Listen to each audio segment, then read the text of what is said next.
नमस्कार, जोहार जोहार कर देख रहे हैं आप और मैं आपके साथ रंजना रावत। बुलेटिन में सबसे पहले बात रांची की। रांची में बीजेपी अनुसूचित जनजाति मोर्चा के राष्ट्रीय कार्य समिति की बैठक खत्म हो गई। बैठक में आदिवासियों के विकास का संकल्प लिया गया, पलायन रोकने और आदिवासियों को रोजगार देने का फैसला लिया गया।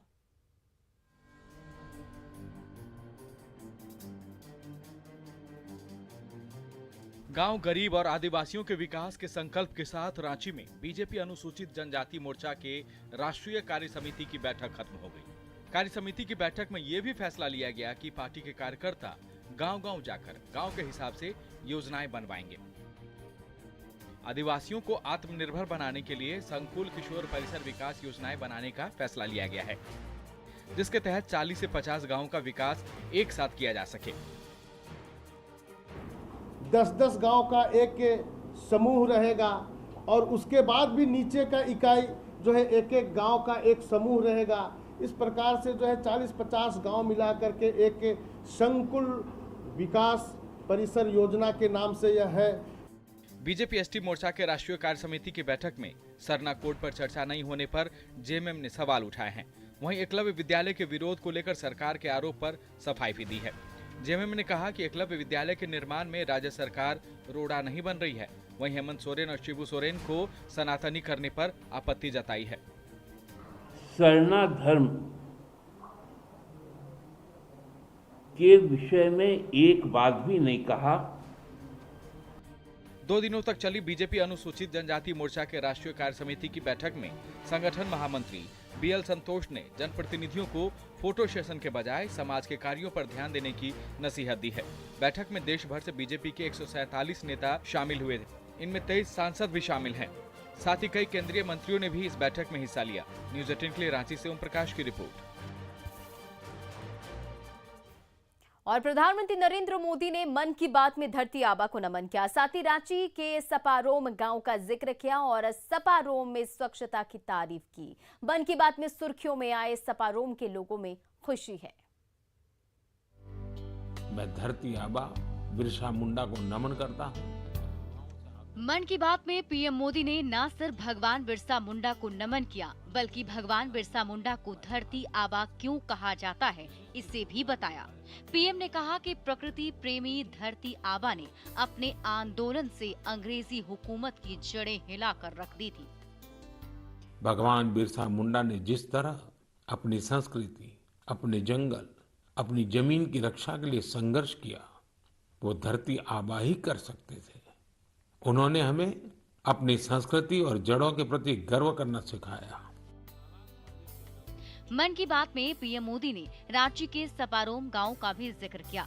सपारोम के नया सराय में तालाब का इस्तेमाल लोग खुले में शौच के लिए किया करते थे, लेकिन गांव के हर घर में शौचालय बन जाने के बाद इस तालाब को गांव वालों ने नया रूप दिया है और अब ये स्वच्छता का मिसाल बन गया है।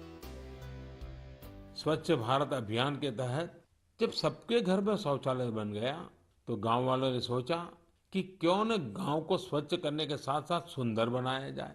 फिर क्या था, सबने मिलकर तालाब वाली जगह पर पार्क बना दिया। आज वो जगह लोगों के लिए, बच्चों के लिए एक सार्वजनिक स्थान बन गई है।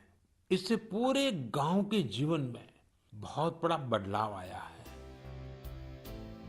मन की बात से सुर्खियों में आए सपारोम के लोगों में खुशी का माहौल है। गांव में स्वच्छता तो फैली ही, साथ ही गांव के तालाब का नजारा भी पूरी तरह से बदल गया। ये जो सपारोम तालाब भी है, यहाँ भी आप स्वच्छता का नज़ारा देख सकते हैं। पहले इस तालाब के आसपास इतनी गंदगी होती थी कि कोई यहाँ से गुजरना भी पसंद नहीं करता था, लेकिन आप देख रहे हैं कि लोग यहाँ पर मछली मारने के लिए भी पहुँचे हैं और हर सुबह यहाँ लोगों की जो कह सकते हैं कि आसपास जितने भी गाँव हैं, यहाँ लोग ग्रामीणों की भीड़ उमड़ती है सुबह में वर्जिश करने के लिए, टहलने के लिए। सुबह में लोग मॉर्निंग वॉक के लिए आते हैं, शाम में भी लोग टहलने के लिए आते हैं। अभी बहुत अच्छा जगह हो गया है और लोग यहाँ पे तालाब में आना, घूमना फिरना लोग पसंद करते हैं। करीब 3000 की आबादी वाले सपारोम गांव के हर घर में शौचालय है। ये गांव ओडीएफ घोषित है। गांव में शुद्ध पेयजल भी सरकारी योजना के तहत पहुंच चुकी है। जैसे हम लोग का यहाँ गांव-गांव में आप लोग अभी देखिएगा तो सब घर घर में शौचालय है और बहुत खुशी की बात है कि आज जब मन की बात हो रही थी तो प्रधानमंत्री साहब हम लोगों का सपारुम गांव का नाम लिए तो हम लोग बहुत खुशी है और खुशी से गदगद है। पहले बहुत मुश्किल आते थे क्योंकि खेतों में जाना पड़ता था या नदी के किनारे या तालाब के किनारे, तो सुबह ही सुबह उठ के अंधेरे में जाना पड़ता था क्योंकि लाइट में जाने से तो आदमी सब इधर उधर से आता था, जेंट्स लोग तो नहीं अच्छा लगता था, शर्मिंदा महसूस होता था। लेकिन अब जब बाथरूम दे दिया मोदी सरकार ने तो खुला में जाना नहीं पड़ता है। पीएम मोदी के मन की बात में धरती आबा और सपारोम के जिक्र पर बीजेपी नेताओं ने भी खुशी जताई है।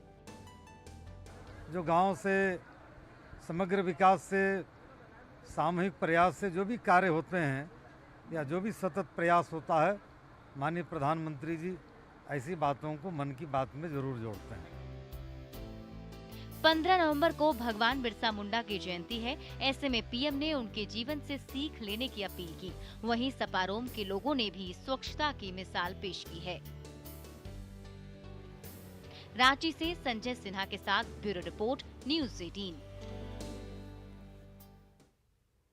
और इधर पलामू के छतरपुर में आरजेडी का कार्यकर्ता सम्मेलन हुआ, जिसमें तेजस्वी यादव भी शामिल हुए। कार्यकर्ता सम्मेलन में तेजस्वी आपके द्वार कार्यक्रम की शुरुआत हुई और कार्यक्रम में मंत्री सत्यानंद भोक्ता भी मौजूद रहे।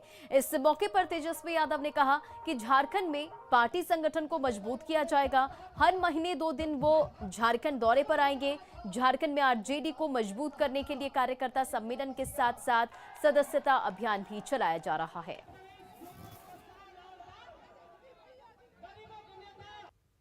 हर महीने हमारा जो है 2 दिन का झारखंड दौरा रहेगा और पार्टी जो यहाँ का नेतृत्व है ये सब लोग बैठ करके तय करेंगे कि अगला कार्यक्रम कहाँ होगा। पुलिस सुरक्षा के लिए होती है, पुलिस चोरों को पकड़ने के और चोरी रोकने के लिए होती है और इसके लिए पुलिस के जवान ईमानदारी से काम करने के लिए शपथ भी लेते हैं। लेकिन सोचिए, अगर पुलिस पर ही चोरी का आरोप लगने लगे तो क्या होगा।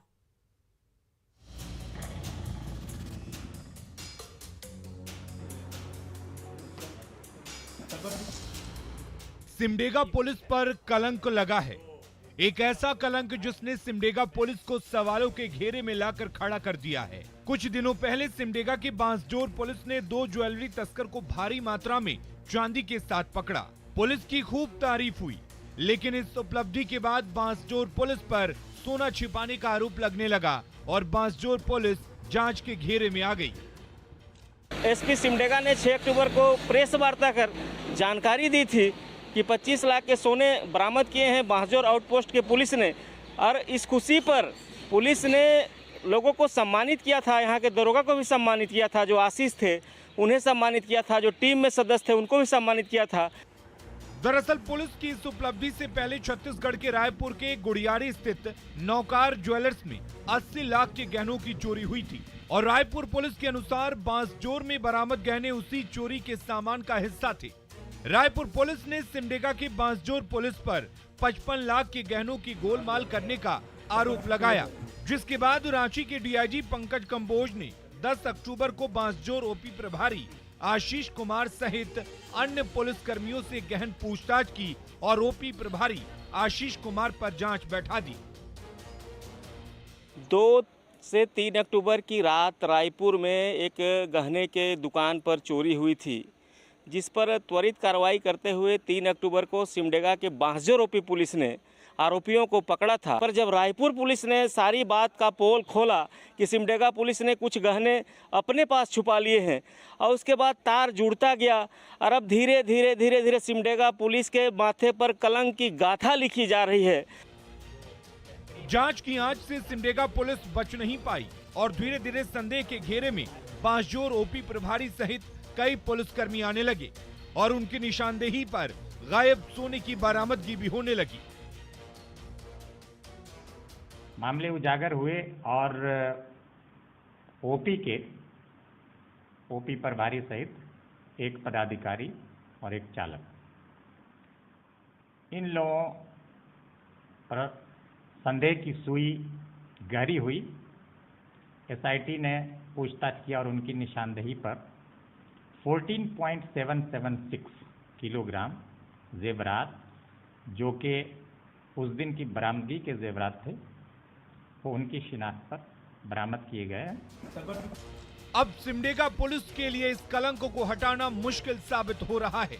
वहीं बांजोर ओपी प्रभारी आशीष सिंह के आत्महत्या की कोशिश ने मामले को और उलझा दिया है। श्रीराम, न्यूज़ 18, सिमडेगा। धनबाद के बीसीसीएल ब्लॉक 2 के जयरामडी रायटोला के लोग मौत के मुहाने में रह रहे हैं। लोगों का जहां घर है वहां से 10 कदम की दूरी पर भूधसान, गैस रिसाव होता रहता है। स्थानीय लोग 1972 से बीसीसीएल प्रबंधन से मुआवजे को मांग रहे हैं और बावजूद इसके बीसीसीएल प्रबंधन ने कोई कदम नहीं उठाया। कंपनी ने रैतो के खिलाफ कोर्ट में केस दर्ज करवाया था, जिस पर कोर्ट ने रैतो के पक्ष में फैसला सुनाते हुए जल्द से जल्द मुआवजे और नियोजन देने का निर्देश दिया था, लेकिन अब तक कंपनी के तरफ से निर्देश का पालन नहीं किया गया है। सर कैसे रह रहे हैं, मतलब अब अपना संपत्ति है तो हम छोड़ के जा भी नहीं सकते हैं। उसके बाद है कि बीसीसीएल के आश्रय में आज तक हम लोग निर्भर रहे। अगर उन्होंने मतलब अगर हम लोग को कहीं कुछ मतलब डिसीजन दे देते तो हम लोग का मतलब यहाँ नहीं रहते। किसी के बताने से स्थिति समझ में नहीं आएगी कि जीवट वाले लोग अभी भी यहाँ डटे हुए हैं, इतनी कठिनाई में रह रहे हैं। चारों तरफ आग लग गई है, धुआं दिखाई पड़ रहा है, धू धू करके नीचे कोयला जल रहा है। इनके घरों में से आग निकल रही है और घरों में से धुआं निकल रहा है। ऐसी स्थिति में लोग हैं तो इनको लगता है कि भाई ये ज़मीन हमारी है, पुश्तैनी है, रैयती है। अब जैसे किसी ने छीन लिया इनसे, कई पीढ़ियां गुजर गई, तो आज भी तो इनको मुआवजा दे देना चाहिए। मैं तो बीसीसीएल के लोगों से बात करूंगा, झारखंड की सरकार से भी बात करूंगा। गिरिडीह में जिला परिषद की योजनाओं के टेंडर के मैनेज का खेल चला है। यहां खुलकर सरेआम ठेकेदारों के बीच पैसे का लेन देन हुआ और जिसके बाद ये मामला तूल पकड़ने लगा। दरअसल जिला परिषद द्वारा विभिन्न योजनाओं का टेंडर निकाला गया है और लगभग 14 करोड़ की लागत से इन योजनाओं का काम होना है। इन योजनाओं का टेंडर आज गिरा। सुबह से ही टेंडर गिराने का काम ठेकेदारों ने शुरू किया और शहर के सर्कस मैदान में ठेकेदार एक दूसरे को मैनेज करते दिखे। इन सबों के बीच कुछ ठेकेदार ने इस टेंडर को ही रद्द करने की मांग की। वहीं जिला परिषद का कहना है कि बाहर के खेल से जिला परिषद का कोई मतलब नहीं है। बीओक्यू भी बिका आराम से, भीड़ ज्यादा थी। 100 योजना था, 47 जिला परिषद का एक बार पहले भी टेंडर निकल चुका था, ये दूसरा बार निकला। तो इसमें टेंडर डालने में जिला परिषद परिसर में कोई ऐसा वारदात देखने को नहीं मिला है, कोई ऐसा पैसे का खेल या आरोप या प्रत्यारोप नहीं हुआ। ये सर्कस मैदान में है और उसमें देखना पड़ेगा कि जो पैसा गिन रहा है वो संवेदक है या कोई दूसरा व्यक्ति है। अयोध्या के राम मंदिर की दीवारों में करीब 34 टन तांबे की नक्काशी की जाएगी, जिसके लिए झारखंड के ताम नगरी घाटशिला से तांबा मंगवाने की योजना है। इस खबर से मऊ भंडार आईसीसी के कर्मचारियों में खुशी की लहर है।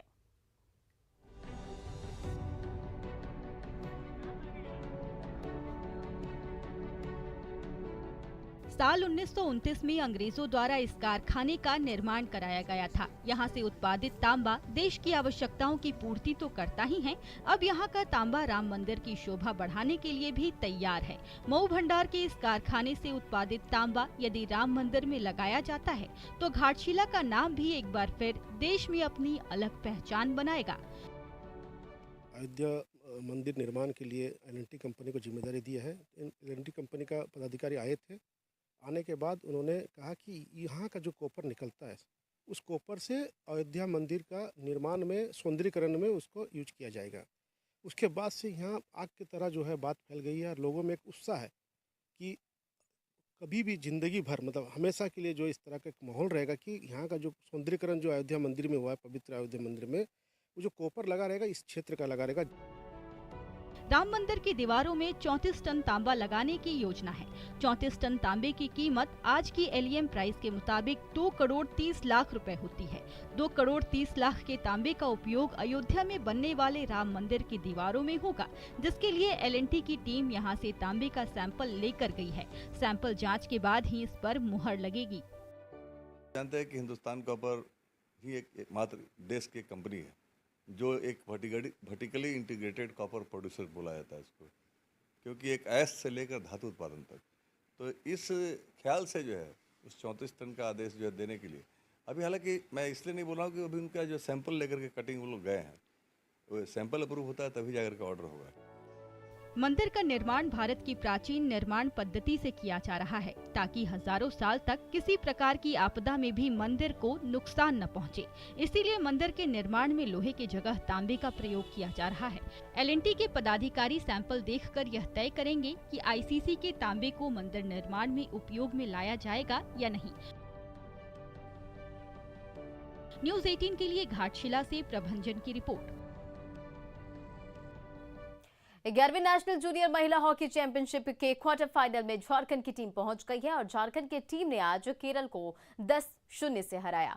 वहीं दूसरे मैच में हरियाणा ने असम को 23-0 से दी मात, और जबकि महाराष्ट्र ने दिल्ली को 6-1 से हराया। चौथा मैच में कर्नाटक ने पौंडीचेरी को 12-1 से मात दिया है, जबकि पांचवें मैच में बंगाल को 5-0 से हराकर पंजाब ने क्वार्टर फाइनल में जगह बनाई है। जमशेदपुर में करवा चौथ का उत्साह है। पति की लंबी उम्र की कामना के लिए महिलाओं ने निर्जला व्रत किया और शाम में चांद का दीदार करने के बाद सुहागिन महिलाओं का व्रत खत्म होगा।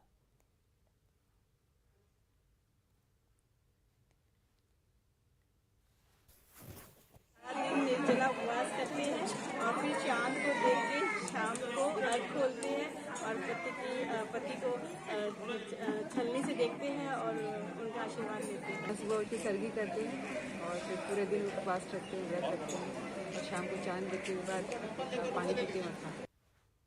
इधर जामताड़ा में जंगली हाथियों ने जमकर उत्पात मचाया। गोवाकौल तालबेड़िया गांव में झुंड से बिछड़े एक हाथी घुस गया और जिससे गांव में अफरा तफरी मच गई, जिसके बाद हाथी ने तालबेड़िया गांव में मंजूरी राय के घर की छत को तोड़ दिया। साथ ही बैगन के पौधे को रौंद डाला। फिलहाल जंगली हाथियों से इलाके में लोगों में खौफ है। और फिलहाल जोहार झारखंड के इस बुलेटिन में इतना ही। बने रहा आप न्यूज़ 18 बिहार झारखंड के साथ।